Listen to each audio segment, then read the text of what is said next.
Assalamualaikum warahmatullahi wabarakatuh. Kami dari kelompok 1 akan memaparkan materi untuk tugas teknopreneur. Perkenalkan, nama saya Faiza Dikri sebagai moderator dan ada juga Anissa Azahra sebagai pemateri pertama, lalu ada Arli sebagai pemateri kedua dan Abdul sebagai notulensi. Ya, untuk selanjutnya mari kita langsung saja ke pembahasannya oleh Anissa Azahra.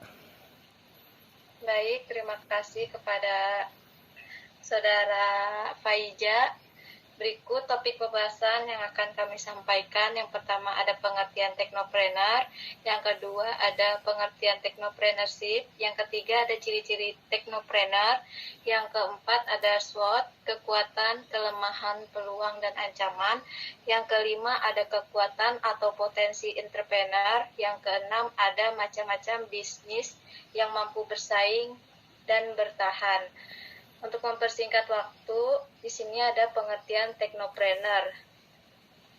Di era teknologi ini, seorang teknopreneur memulai bisnisnya hanya dengan ide atau brainstorming. Dia mengidentifikasi praktik saat ini dan menilai beberapa ide baru untuk melakukan sesuatu yang berbeda dengan mengoptimalkan segenap potensi teknologi yang ada sebagai basis pengembangan bisnis yang dijalankannya. Sama dengan entrepreneur, teknopreneur adalah orang yang selalu mencari tahu peluang dan mengubahnya menjadi kenyataan dalam bentuk produk dan jasa untuk memaksimalkan keuntungan dan mengembangkan usahanya. Berikut pengertian teknopreneurship. Secara umum, teknopreneurship merupakan wirausaha yang mengalami evolusi akibat perkembangan zaman.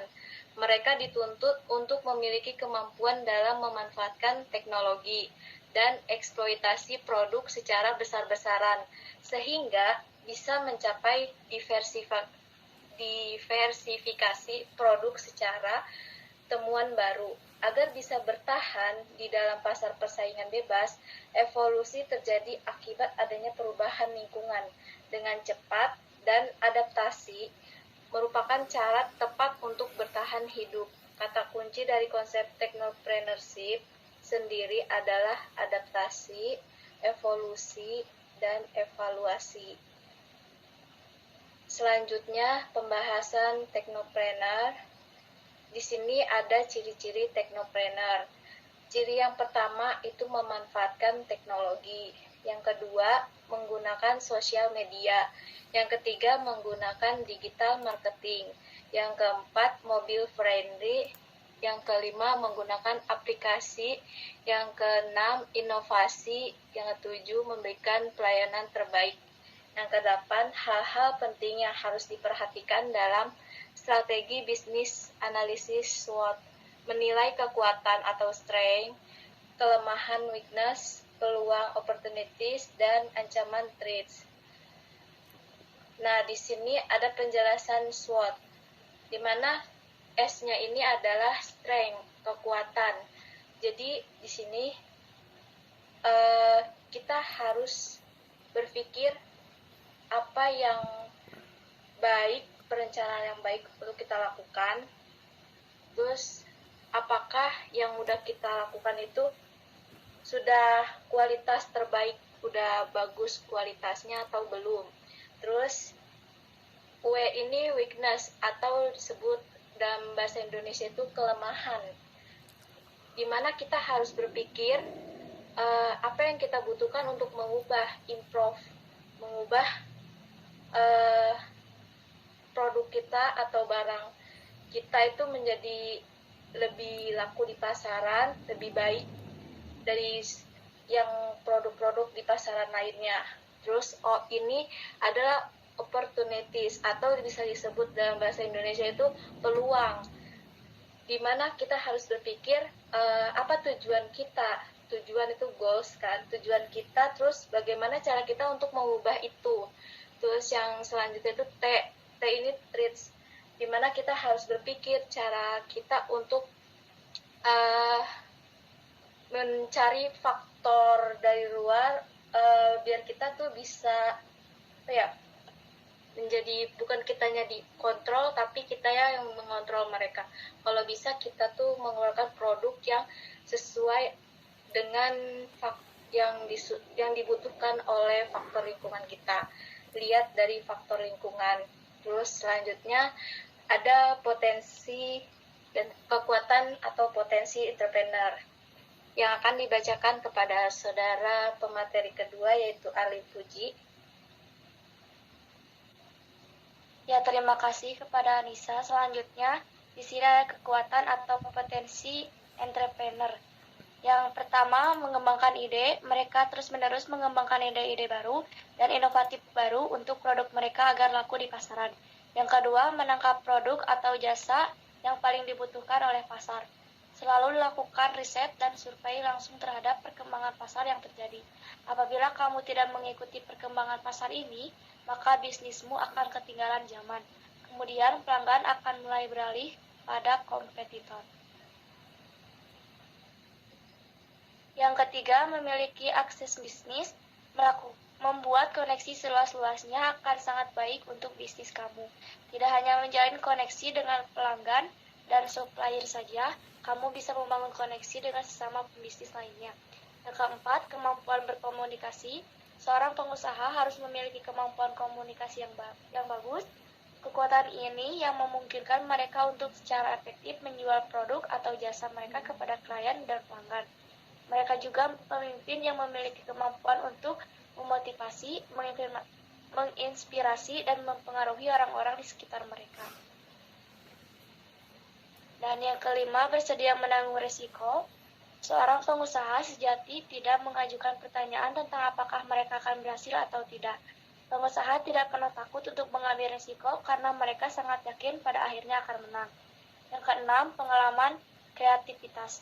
Pengusaha yang memiliki banyak pengalaman kreativitas, mereka akan fokus ke arah tujuan mereka dalam upaya meningkatkan bisnis mereka.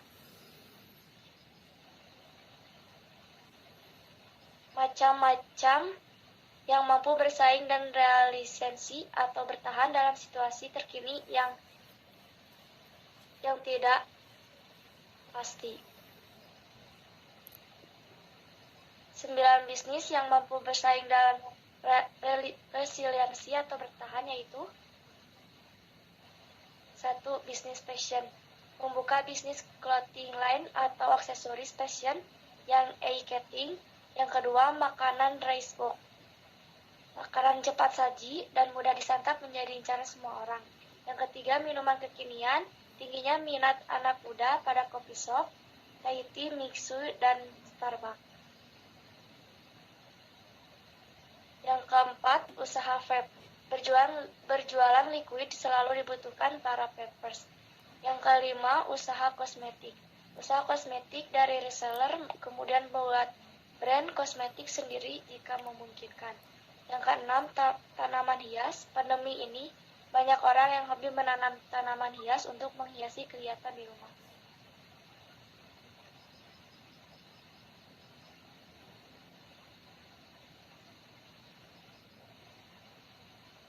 Yang ketujuh, usaha pet shop. Jual produk hewan peliharaan yang paling umum seperti anjing, kucing, kelinci, dan hamster. Yang kedelapan, obat herbal. Banyak orang lebih memilih khasiat yang dimiliki obat herbal dibandingkan obat medis. Yang kesembilan, produk digital. Isi pulsa, isi data, kirim uang, bayar tagihan, isi saldo, bayar listrik, dan lain-lain.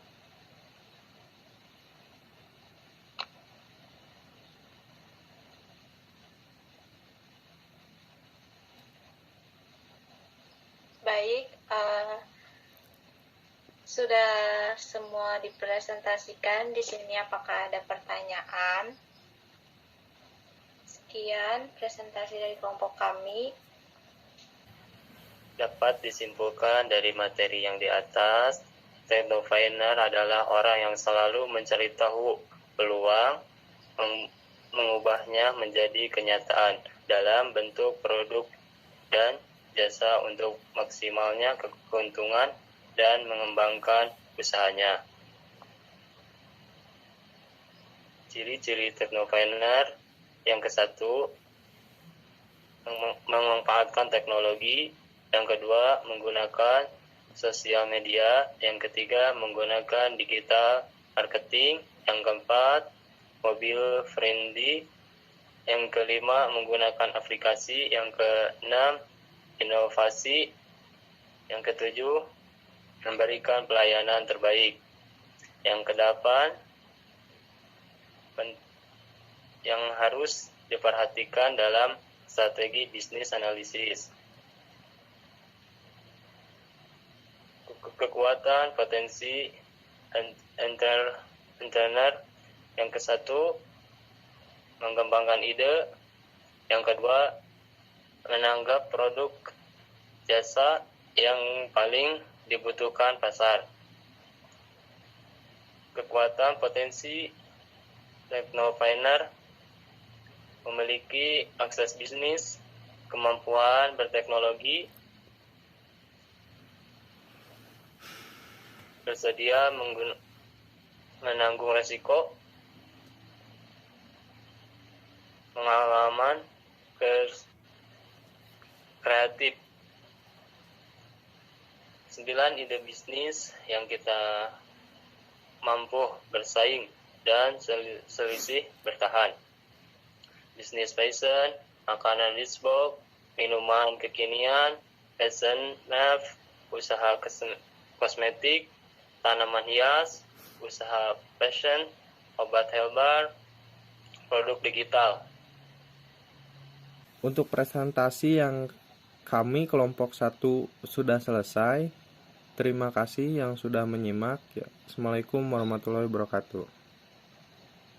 Waalaikumsalam warahmatullahi wabarakatuh.